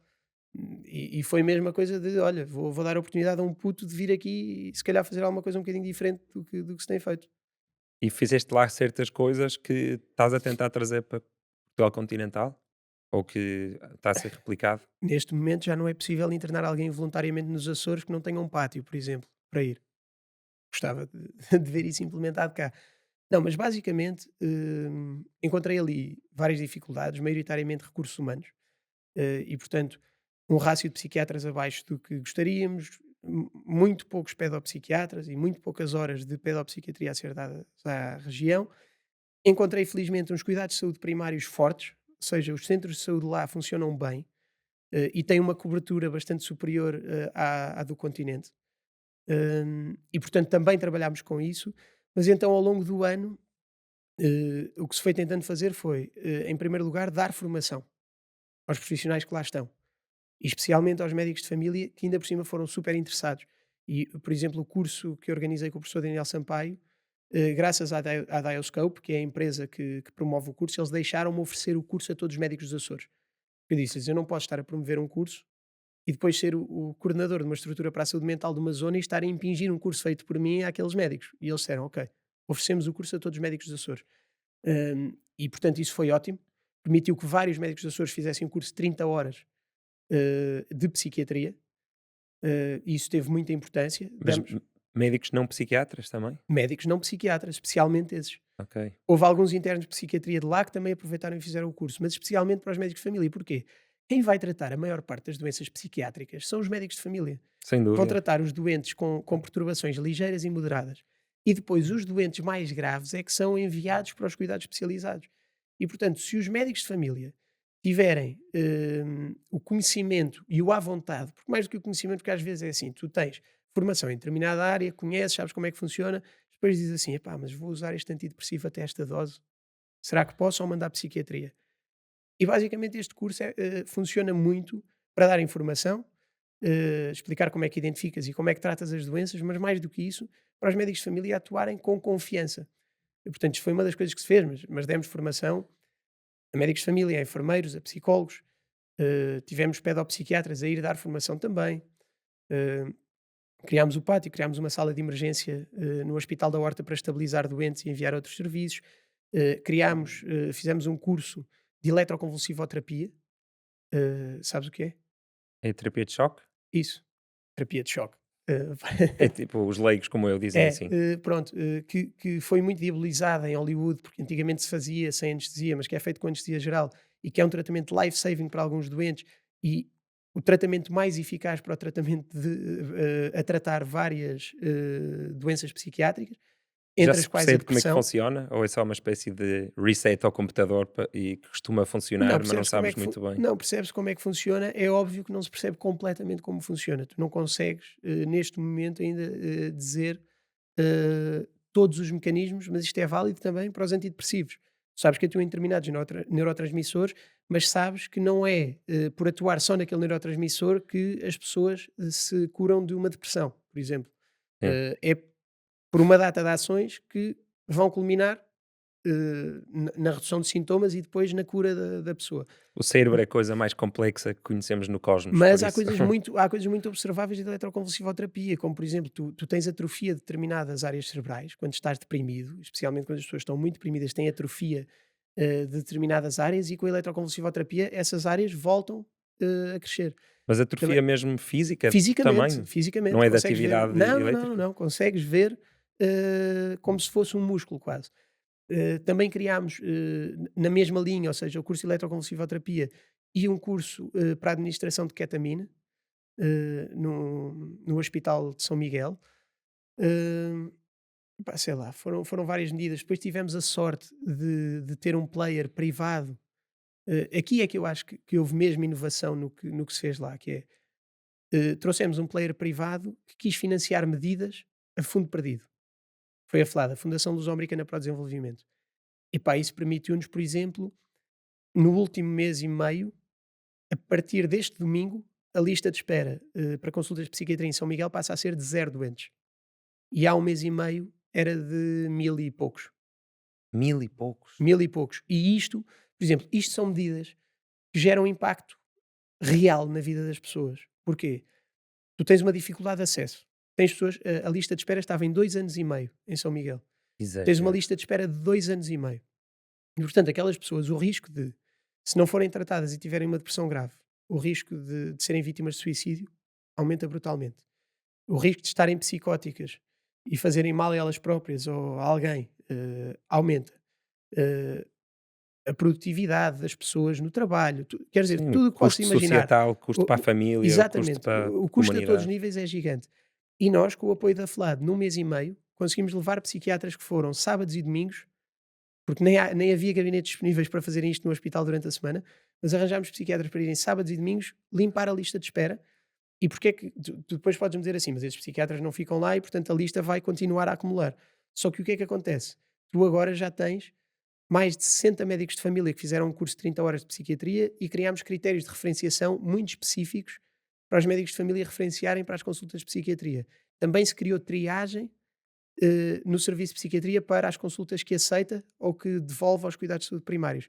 E, portanto, a partir de agora, o sistema vai ter capacidade, ou é expectável que tenha, que passe a ter capacidade de resposta e que o serviço consiga dar as consultas atempadamente às pessoas. Então os médicos de família ficaram mais confiantes e deixaram de mandar todos para a psiquiatria, ou seja, estão a mandar Isso menos? é um dos objetivos. Outra das coisas que se está a fazer agora é a criar indicadores de avaliação de qualidade e desempenho nos cuidados de saúde primários para o tratamento de depressão e ansiedade, pelo menos.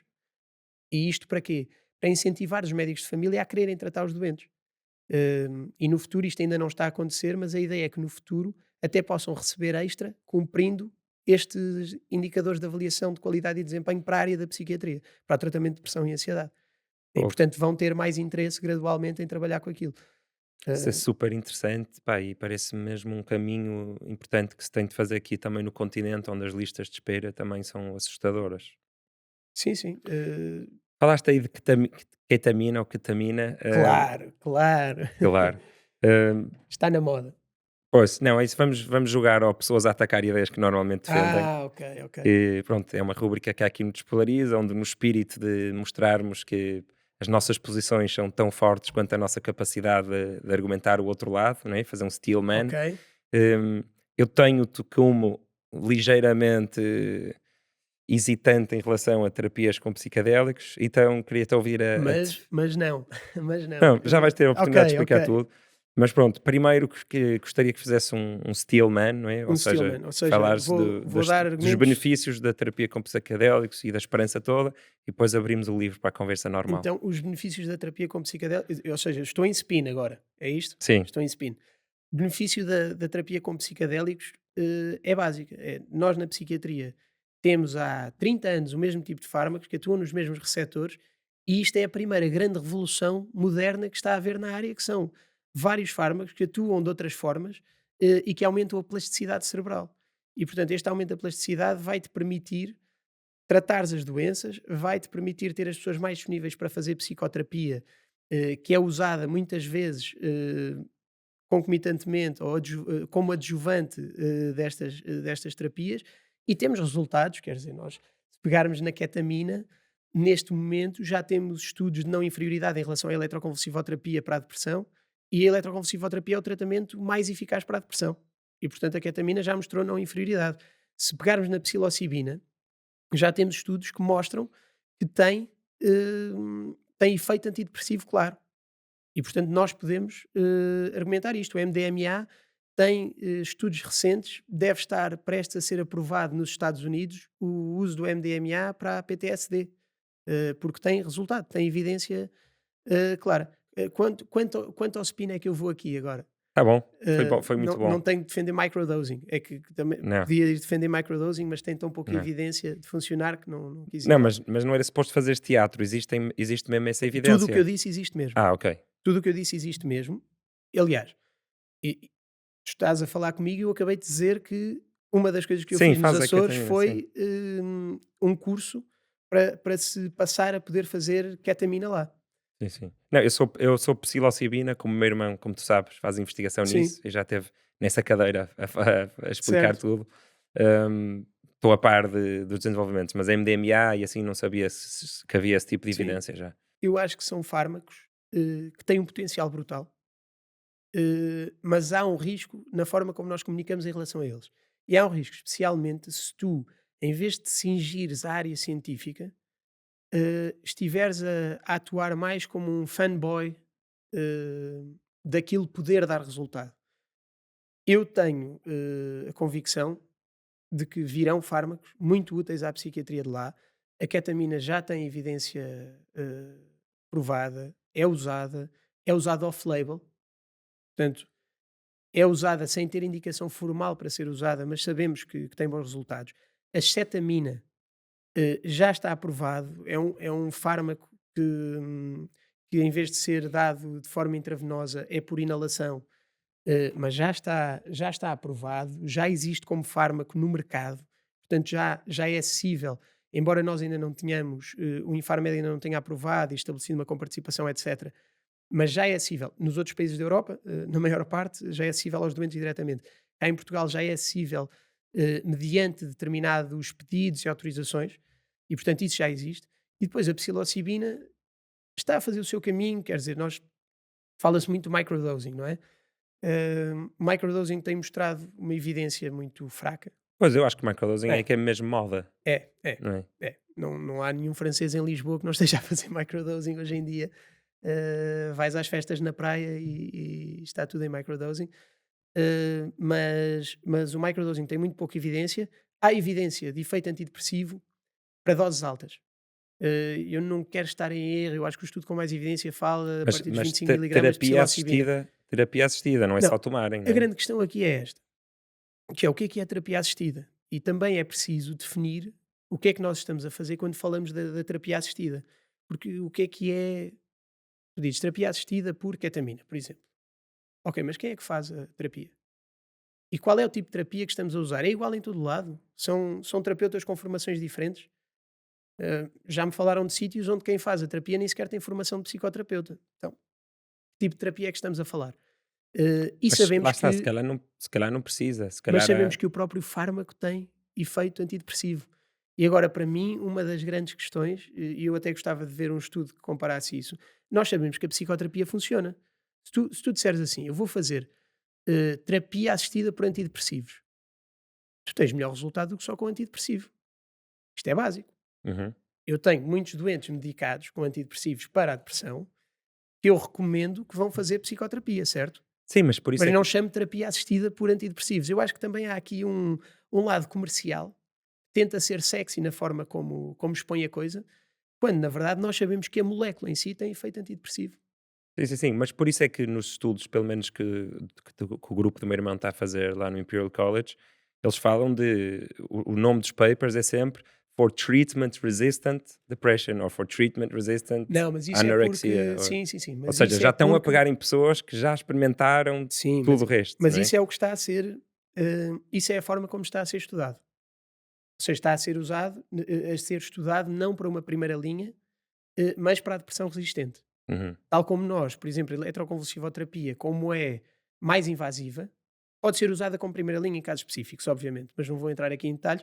Mas normalmente a eletroconvulsivoterapia é utilizada na depressão resistente também. E portanto é nesse frame que estão a entrar agora os psicadélicos, como hipótese, a cetamina já estabelecida, a ketamina prestes a estar estabelecida e talvez até injustamente ainda não estabelecida, porque há evidência boa e os resultados são claros. Portanto, daí se ter criado o curso nos Açores, porque acho que faz sentido que se crie. A psilocibina ainda, uns passos atrás, o MDMA na PTSD com estudos já bastante sustentados. vamos então avançar aqui para outra coisa que é distúrbios alimentares. Os distúrbios Hum. alimentares são uma perturbação da personalidade ou como é que se Não, não, não. classificam? Não, é uma Não, dimensão própria. não. Estão muitas vezes as pessoas que têm distúrbios alimentares têm algumas vezes o que nós chamávamos, hoje em dia já não existem, mas na nova classificação de doenças, mas as perturbações de personalidade. Portanto, podiam estar associadas ou tinham mais tendência a estar associadas a determinadas perturbações de personalidade. Mas Uhum. são doenças à parte, digamos assim. E isso é um problema que tem vindo a aumentar. As pessoas muitas vezes dizem que com as redes sociais e com o perfeccionismo, a comparação, por aí fora, Sou honesto, não isto te sei piorou. dizer, não te sei dizer se tem vindo a aumentar assim recentemente. Não Tu tenho fazes dados. consultas com anoréticas? Faço umas poucas, porquê? Porque há psiquiatras que são hiper especializados nessa área e, portanto, tendencialmente eu vou encaminhar. Ok. É como, por exemplo, consulta de disforia de género. Normalmente, como são coisas mais específicas e há pessoas a dedicar especificamente àquilo, se houver hipótese, eu vou encaminhar. Pois, o meu irmão é pedopsiquiatra e também é isso que faz quando não se mete nesse terreno pantanoso da disforia de género. Mas é classificado como doença a disforia de género? Neste caso da disforia, se é classificado como doença, as classificações de doença muitas vezes têm É uma conotação negativa, não é? isso, é isso, por vir na classificação. E vem nas classificações de doença, obviamente. Agora, nós hoje em dia o que sabemos e aquilo que está estabelecido é que há pessoas que tendo esta disforia, porque a tendência seria dizer assim: se vem numa lista como uma doença, tem de se tentar impedir que e pronto, e hoje em dia já não é essa a doutrina. Sabes que essas pessoas estão em sofrimento e o que fazes é tentar ajudá-las a estarem confortáveis e a identificar, a serem aquilo com que se identificam. Uhum. Mas também é Achas uma área na qual eu, por exemplo, tive há pouco tempo um caso de uma, de uma doente que disse que não se sentia mulher e que gostava de fazer uma transição. e eu referenciei-a a uma consulta hiperespecializada, mas depois não tinha dinheiro para ir. Então gerou ali um problema. Tentei falar com a assistente social para se arranjar maneira e depois, passado uns tempos na consulta, disse-me: "Olha, afinal, pensei melhor e isto afinal não é um tema importante para mim. Eu não me sinto uma mulher, mas acho que afinal também não me sinto um homem. Para mim é só uma questão indiferente." Se calhar é não binário. Exatamente. E disse: "Acho que se calhar sou não binário." Ok, Uhum. tudo bem. Hum, eu continuo na mesma a tentar que vá a essa consulta. Ainda não consegui arranjar apoio para transporte, mas lá está. É um tema tão específico e há pessoas tão mais informadas do que eu para trabalhar essa área que eu prefiro referenciar. E acho que isso é uma das coisas, das vantagens que nós temos de trabalhar em rede e trabalhar com outros médicos. É, se temos uma área à qual não nos dedicamos e da qual não sabemos tanto quanto outros, referenciamos, mandamos. Uhum. Se calhar há um paralelismo com o hype à volta dos psicadélicos. O hype à volta dos psicadélicos apareceu em todo o lado e sei lá, houve vários IPOs na bolsa há 2 anos ou três de não sei quantas empresas, já foram quase todas ao charco. Um, e se calhar realmente esses hypes faz com que as pessoas vão à procura disso antes de ainda estar bem percebido. E pá, o que aconteceu em Inglaterra na clínica Tavistock foi muito interessante porque eles tiveram que fechar porque estavam com demasiados pedidos pronto, de jovens a querer Ok. fazer terapia com hormonas ou a ser visto. E pá, tu não consegues, como sistema médico, controlar a moda, não é? Muitas dessas pessoas hão de ter vindo porque finalmente é aceito isso na sociedade, sem dúvida, mas também havia pessoas, pelos vistos, que chegavam lá e não havia tempo para ver tudo e queriam muito ser afirmadas, pá, e vais ser meio que deitado abaixo se não afirmares É o que as assim, pessoas estão a dizer. acima de tudo, eu acho que o movimento que se está a criar hoje em dia dá liberdade às pessoas para pensarem sobre o assunto. Exatamente. Agora, eu acho que compete aos profissionais que fazem as avaliações perceberem. Quer dizer, o que é este caso? É um caso no qual há mesmo uma mudança que é necessária. Não, ok, acho que aí já entramos na parte que compete aos profissionais. As pessoas terem informação e estarem livres para dizerem que se sentem de determinada maneira, isso acho que é sempre bom, não é? Sim, sim, Em sim. tudo acho que é positivo. Tens razão, os adultos ou os médicos é que têm que ter responsabilidade e Exatamente. fazer as Depois os coisas bem médicos têm de feitas. fazer as coisas com ética. Sim, a clínica supostamente fechou porque estava assoberbada e não estava a conseguir, não estava a conseguir acompanhar e estava a começar a cometer erros. Porque se chegar um doente com uma perturbação factícia a um hospital e disser que quer fazer quimioterapia, não lhe vais dar, Pois, não vais não é? afirmar a Pronto. E quimioterapia. portanto, o que tu deves fazer é ter avaliações responsáveis, mas ainda bem que há movimentos que trazem a liberdade para as pessoas poderem dizer que se sentem mal no corpo ou no género que têm. Ótimo. Acho que essa liberdade é boa. Achas que alguma vez vamos arranjar, encontrar uma cura para doenças mentais como a esquizofrenia e a bipolaridade? Ou achas que vamos sempre operar ao nível de reequilibrar os neuroquímicos? Pá, eu sou um utópico. Eu claro que acredito que sim, claro que eu acho que vamos chegar lá, claro que acho que sim. Mas Eu não sei é por onde, pois, é não me difícil perguntes a mim. imaginar, porque como, corrige-me se eu estiver errado, mas como estas doenças mentais muitas vezes têm a ver com desequilíbrios de níveis de certas hormonas ou Sim, neurotransmissores, neuroquímicos, e conectómica do cérebro, exato. sim. É difícil para mim, imagina, é relativamente fácil imaginar tu tomares um fármaco, ou injetar e restabelecer algum tipo de equilíbrio, mas imaginar que tu vais conseguir alterar o próprio cérebro para ele passar a emitir mais daquela hormona de forma natural, é difícil de imaginar para mim. Não, por acaso não tenho grande dificuldade Como é que em isso imaginar aconteceria? isso. Tu basta pensares que, por exemplo, na depressão, se pegar na depressão, eu adoro a depressão em termos do que são as doenças psiquiátricas, porque é uma doença curável. As pessoas veem sempre a psiquiatria como uma piscina de doenças crónicas. Não, a depressão é uma doença curável. É um bom exemplo. Tu medicas as pessoas para a depressão, certo? Com antidepressivos. Se tiver uma perturbação depressiva moderada a grave, primeira linha já são antidepressivos. Portanto, tu medicas alguém com antidepressivos. Esses antidepressivos, a partir do momento em que a pessoa tem uma remissão dos sintomas, são dados durante cerca de um ano. Portanto, a pessoa fica a tomar aquilo um ano depois de estar estável clinicamente. Ao fim desse ano, as pessoas fazem um desmame da medicação e ficam curadas. Quer dizer que dar aquela medicação durante aquele tempo fez com que o cérebro, no fundo, se reprogramasse para voltar a atuar de uma forma dita normal ou sem doença. Mas como é que E sabes que foi conseguimos o fazer o fármaco mesmo, e que não porque há foi. estudos científicos, e conseguimos fazer o mesmo para depressões ligeiras, em alguns casos, com exercício físico e psicoterapia. Ou seja, o exercício físico também pode, e é um bom exemplo também, o exercício físico pode rebalançar, se pode usar este termo, o cérebro, os neurotransmissores, e a forma como as estruturas cerebrais estão conectadas entre elas. E porquê é que nós sabemos que são os antidepressivos? São feitos estudos e é comparado Mas tu nunca placebo com consegues. antidepressivos. Os antidepressivos estão estatisticamente significativo que os antidepressivos estão acima do placebo e, portanto, têm efeito antidepressivo. Ok, sim, mesmo que haja É assim que se faz. em média outras mudanças de estilo de vida. O problema muitas vezes deste tipo de investigação é que às vezes há. Agora não me estou a lembrar assim de nenhum exemplo bom. Já sei, olha, acontece muito na nutrição.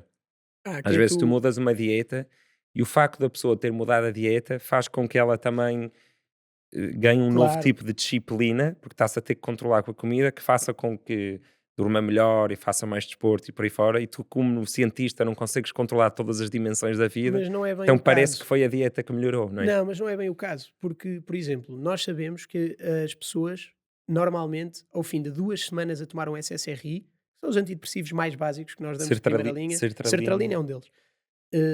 E é provavelmente o antidepressivo mais prescrito em Portugal neste momento. Hum, Pega num SSRI desses. E, portanto, nós sabemos que a maior parte das pessoas vão sentir, ao fim de cerca de 2 semanas, o efeito antidepressivo. Apesar dele começar a ter efeito antidepressivo, mal é tomado. Mas a maior parte das pessoas sente efeito às 2 semanas. E nós notamos mesmo isso na prática clínica. Ou seja, ao fim de 2 semanas a pessoa sente-se claramente melhor. E com Claro placebo, que não? nem toda a gente responde aos antidepressivos, isso é outra questão, e por isso é que temos de estudar outras opções terapêuticas e é bom haver outras opções terapêuticas como as que já falámos, Hum. hum, mas isto nota-se mesmo. E com placebo, claro, não é assim. E se vires um gráfico que compara o placebo também melhora, atenção. O placebo também melhora os sintomas depressivos um bocadinho, porque a pessoa está a tomar alguma coisa, tem essa tendência que tu está a falar para se sentir melhor. Agora, tu consegues ver claramente o braço do antidepressivo a separar-se do braço do placebo. Ok, então num futuro em que se conseguisse curar, E seria tens, através da toma de e fármaco tens fármacos como a continuado. ketamina que têm efeito antidepressivo imediato, praticamente, e a pessoa sente, no dia seguinte, já sente algum impacto. Mas isso também, sei lá, MDMA também, não é? E sim, sim, Ketamina, são fármacos mais imediatos naquilo que a pessoa sente do que os SSRIs. Ou mas não é outros fármacos, sustentável, se calhar. ou outros antidepressivos. Se Na calhar o verdade, álcool a também. cetamina teve agora um estudo que mostrou que era eficaz ao longo do tempo. Mas lá está, é o que eu te estava a dizer agora, que é possível tu repondo, ou seja, medicando a pessoa para o cérebro voltar a funcionar de forma não doente, é possível depois tirar os fármacos e ter o cérebro a funcionar de forma não doente, como mostrei no caso da depressão. Portanto, não vejo porque é que não há de ser para a esquizofrenia ou para a doença bipolar. Ainda não chegámos lá, Sim, sim, mas faz eu gosto de sentido. acreditar que havemos de chegar.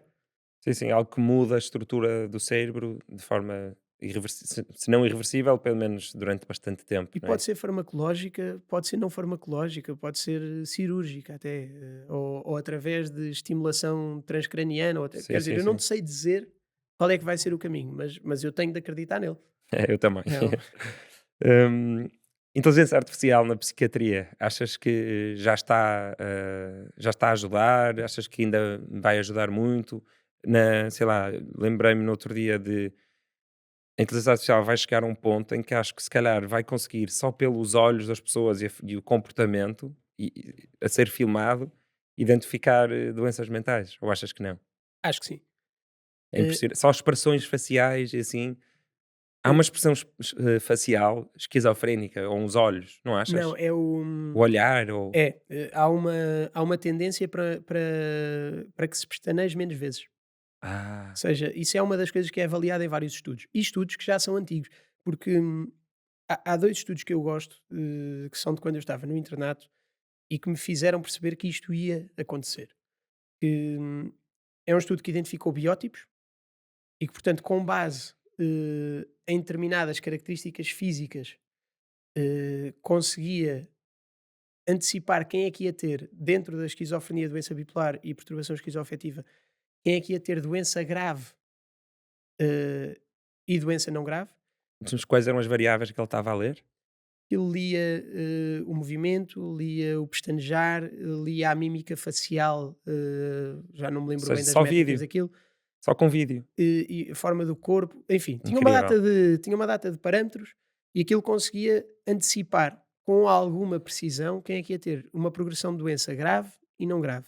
E o que se via é que, comparativamente entre a doença bipolar e a esquizofrenia, por exemplo, era mais comum que as pessoas com esquizofrenia tivessem o biótipo que dava gravidade à doença. Mas as pessoas com doença bipolar que tinham aquele biótipo também tinham tendência a ter doença mais grave do que o resto das pessoas com doença bipolar. E portanto era interessante perceber isto. E depois algumas teorias mais ligadas à parte da, da neurotransmissão e da atuação de determinados fármacos, especificamente, aquilo eram os estudos ligados à clozapina na altura, e que seria interessante perceber, enfim, juntar estas teorias. A inteligência artificial vai permitir agregar não só isto, mas todo o resto. Tu, por exemplo, Imagens do cérebro, não é? imagens do cérebro, que também sabemos que ficam alteradas nas perturbações psiquiátricas, embora não sejam perceptíveis ao olho humano. Mas para uma máquina que veja 10 mil milhões de taques em 5 segundos, se calhar é mais fácil detectar. Alterações no tom de voz, por exemplo, numa pessoa deprimida, ou alterações na própria mobilidade. Quer dizer, eu acho que há, acho que ainda não utilizamos o suficiente, acho que ainda não chegou de forma massiva à psiquiatria, mas acho que vai haver um espaço para a inteligência artificial, claro que sim. Sim, até porque vai reduzir o erro médico. Se calhar os médicos não vão adorar, hum, alguns não vão adorar porque vão achar que não precisam, mas tu teres, imagina, uma câmara ligada a esse algoritmo e imagina um cenário mesmo futurista. O gajo chega à consulta de psiquiatria, faz um brain scan, está a ser filmado o tempo todo, a voz está a ser gravada, com consentimento claro. Uhum. Tu com essa informação e com o output da inteligência artificial vais fazer um melhor trabalho, em princípio. Claro, nem que seja só de validação do género de inteligência artificial, dizer há uma probabilidade alta de estar presente isto. E tu pensaste: "Ei, eu sou incrível, era Não, exatamente e isto que eu depois estava a ainda pensar". poder, a vantagem para mim ainda vai para além disso. Que é muitas vezes nós não sabemos como é que os doentes, não é muitas vezes, é nunca sabemos, como é que os doentes vão responder a determinado fármaco. Há fármacos que funcionam espetacularmente bem num doente e no doente seguinte não são tolerados, por exemplo. A inteligência artificial pode ir mais longe e ainda dizer qual é o fármaco pelas características da pessoa, tirar-te um perfil genético qualquer, ou ver a que grupo é que tu pertences na metabolização do enzima. Pá, imagina, eu já estou a ir, Sim, pronto. E dizer os melhores fármacos para tratar este doente são estes. sim, Escolhe sim. daqui.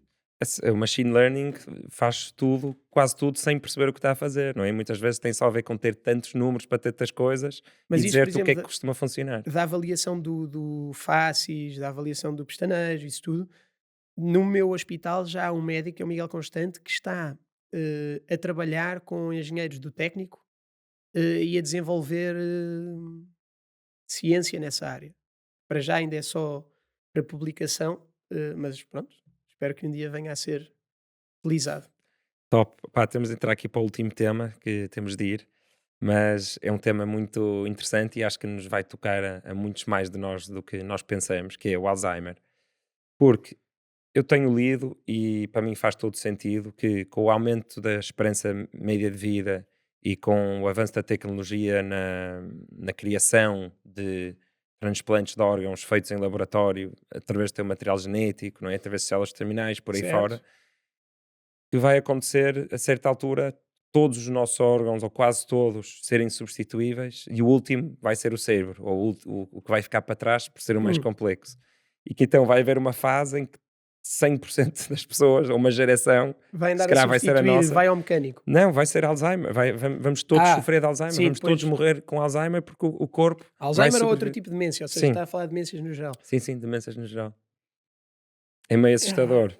Pois, é Isso vai uma acontecer a uma geração, não é? Provavelmente. vai acontecer provavelmente, mas também, à medida que forem avançando essas investigações todas para tu ires ao supermercado e trazeres um fígado, porque vais beber copos, também vai aumentar certamente a investigação nas neurociências para combater, o Alzheimer.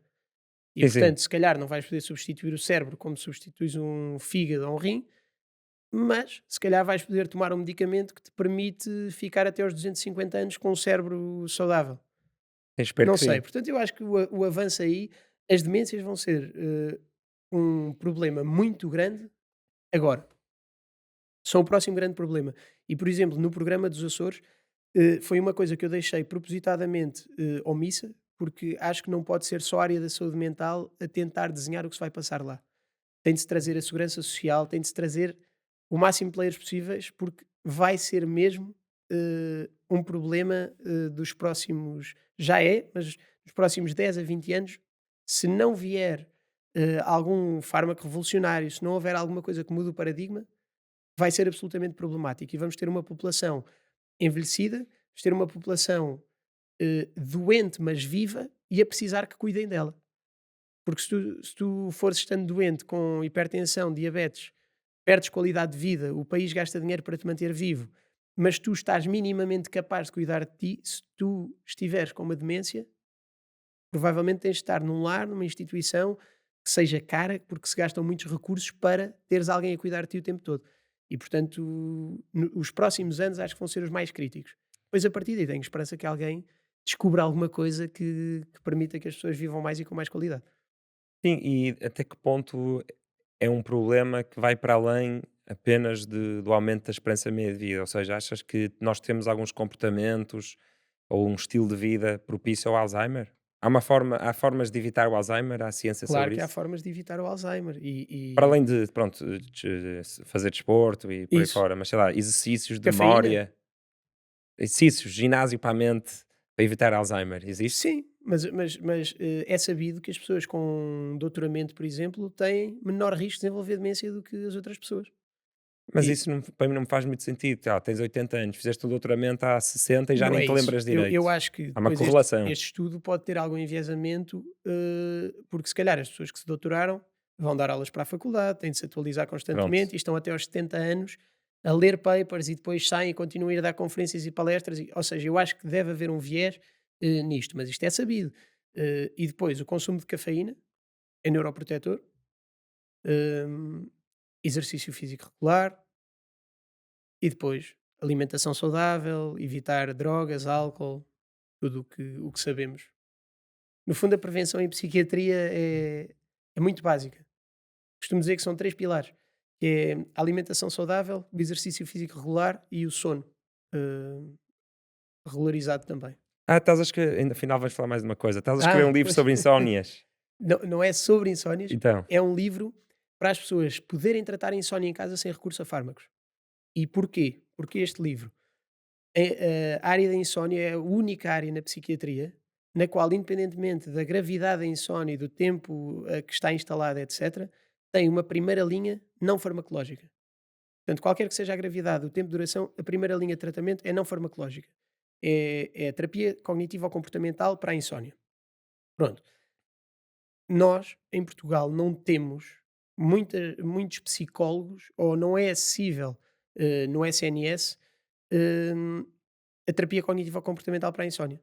Há poucos psicólogos com essa formação a exercer no SNS, há poucas consultas de sono, e isso faz com que muitas vezes não haja outra opção que não seja medicar os doentes numa primeira abordagem.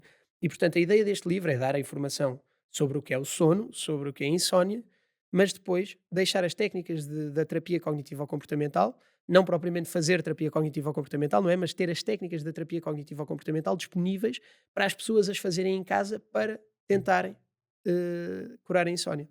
5 coisas básicas, mas que não impeçam as pessoas de comprar o teu livro na mesma. Não levar o Não, telemóvel para a cama, não é? sim, isso tudo, mas isso vai mais para a Isso higiene é do para toda a sono, gente. teres Sim, sim. uma buffer zone antes de ir para a cama, portanto uma zona onde tu desligas do dia, já sem ecrã, já sem nada, para acalmar. Pode ajudar pessoas que tenham, por exemplo, que sejam mais ansiosas, a pensar no que fizeram neste dia e no que é que quiseram, no que é que querem fazer no dia seguinte. Pronto, isso há uma data de técnicas. Depois, as técnicas de terapia cognitivo-comportamental são coisas um bocadinho diferentes. Tens, por exemplo, vou dar o exemplo de uma, da compressão do sono. Imagina que tu precisas de dormir 7 horas e meia ou 7 horas por noite. Pronto. E não estás a conseguir adormecer quando chegas à cama, depois dormes mal, acordas durante a noite, acabas a acordar mais tarde, depois dormes uma sesta num sofá, pronto. Uma das técnicas é tu reduzires, ou seja, vais acordar, vais ancorar a tua hora de despertador. Se tens de acordar às 7, vais acordar na mesma às 7. Adormeces quando adormeceres. E durante uma semana vais estar a acordar àquela hora ancorada e não vais dormir cestas, não vais dormir durante o dia. E ao fim de uma semana, o que acaba por acontecer é que tu vais estar cansado e vais começar a adormecer mais cedo e a voltar a dormir seguido. É uma Por semana exemplo, isto dura. é uma semana dura. Tens técnicas de relaxamento, tens técnicas dos olhos abertos, que é aquelas pessoas que dizem não dormi um segundo. Ok, então vai desligar a luz e ficar a noite toda de olhos abertos. Assim. Até aguentar. É um desafio. Sim, às vezes querer muito adormecer impede de adormecer, não é? Claro. Pá, tenho que dormir, tenho que acordar cedo, Claro, não estou a conseguir dormir. é um dos principais. Nós na insónia temos os 3 P's, que são os fatores predisponentes, os fatores. Calma, como é que é? Os fatores predisponentes, os fatores perpetuadores. eh, Ajuda-me. Eu não Não me percebo. consegues ajudar? No fundo, tens a tua genética, que é o que te predispõe a ter insónia. Ou seja, podes ter Ok. uma base genética que te faz mais suscetível a ter insónia. Depois tens os fatores que te causam insónia, no momento, que acho que Presentes. não é, mas pronto, não me estou a lembrar, mas também não Púdicos. interessa. São os fatores que te causam insónia, como por exemplo, teres um exame importante, teres um filho recém-nascido, pronto, pode ser o que tu quiseres, que causa insónia naquele momento, e depois tens os fatores perpetuadores. Nós, onde é que podemos atuar? Nos perpetuadores. Porque nem podes mudar a genética das pessoas, nem vais mudar a vida das pessoas, não vais impedir as pessoas de ter exames e terem coisas que as estressem e que faça Sim. com que durmam menos, ou se vão sair à noite, ou se vão, o que quer que seja, mas podes atuar nos perpetuadores. E os perpetuadores têm algumas coisas eh, que as pessoas fazem achar que estão a fazer bem e que muitas vezes prejudicam o sono. Fazer exercício físico intenso antes de ir para a cama, por exemplo. Erro. Muita gente faz achar vou cansado, vou dormir. Não, erro. Ativaste o corpo. Hum, por exemplo, comer muito antes de ir para a cama, para ir cheio, para ir dormir bem. Pano torrado. Erro. Ou beber muito álcool. Erro. Tira a qualidade de sono. Ir para a cama dizer assim, eu preciso dormir 8 horas. E as 8 horas, o mito das 8 horas causou muita insónia. Porque não é verdade que as pessoas tenham todas de dormir 8 horas, as pessoas não têm todas de dormir o mesmo, as necessidades de sono são dependentes do indivíduo. Sim, a E partir de uma portanto, certa idade, não é? Quando és mais novo é mais e o importante. mito das 8 horas, da pessoa se convencer que tem de dormir 8 horas se não está alguma coisa errada, não só gera stress em relação ao sono, como faz com que as pessoas acabem a procurar medicação de que se calhar não precisavam. Mas para além disso, mesmo quando tens insónia, dizeres assim: não, eu tenho de ir para a cama, porque eu para dormir o que preciso, eu vou acordar às 8, eu tenho de estar na cama à meia-noite, meia-noite e meia. E tu estás sem sono absolutamente nenhum e vais para a cama porque é a hora. A probabilidade de tu entrares no loop que tu estavas a dizer que é eu quero dormir, mas eu não consigo dormir, e de ficares a pensar nisso é muito maior. E portanto é um erro. As pessoas devem ir para a cama com sono. Muito bem, olha, foi uma boa forma de acabar. As Isso. pessoas têm que ir para a cama com Com sono. sono. Pronto, fim. Obrigado, foi mesmo muito interessante e pá, parabéns Obrigado, pelo eu. teu percurso. Continuei a Chatear desromper, malta. a chatear malta com bom equilíbrio. E é isso, pá, ficou aqui muita coisa para falar, fica para a próxima. Boa. Obrigado. Obrigado. Um abraço. Não fujam já, deixem um like, um comentário, uma subscrição, que faz mesmo diferença e não vos custa nada. Se quiserem ir mais longe e tornar-se mecenas, está um link na descrição. Foi este Despolariza com o Henrique Prata Ribeiro. Obrigado, até à próxima. Obrigado, Henrique. Nada, obrigado eu. Foi Então, grandinho ainda. foi? Quanto é que ficou?